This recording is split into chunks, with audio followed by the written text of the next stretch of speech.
What's up guys? Nag-RD nga pala ako. Tryo kami dito. Naghintay ka ba? Wala na.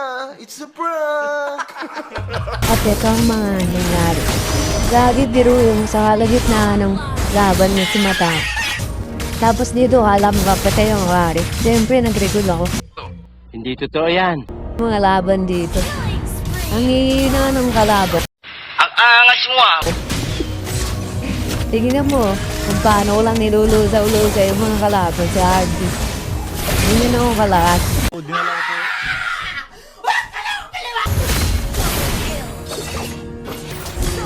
Gagi, tas dito yung sirena nila o may maiting na bala. Ayun, ang lala, gagi, tumba. Ang galing. Ang galing. Siyempre, sa bawat dash nga pala na nagaganap, laging kasama ang bida. Tignan mo naman mga kaya, pinasok pa ako ng yun. Uy, bagsak! Takin na mo! Ano, tignan nyo naman eh. Paano ko ginagawang mga minion yung kalaban. Puta, Eddie, wow! Tapos dito, di ko makakalain, makakasabig siya ako dito guys. Oh. Una kong napatay din yung yun, tapos sumunod naman yung Oprah. Lagi. Tapos yung nakamaniac na ako sa hari, dumapit pa ba naman yung sirena nila. Ayun, tapos ang kinabuhi.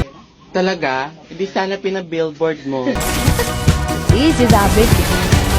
Ang lalano, guys. Siyempre, MVP na naman ang bida.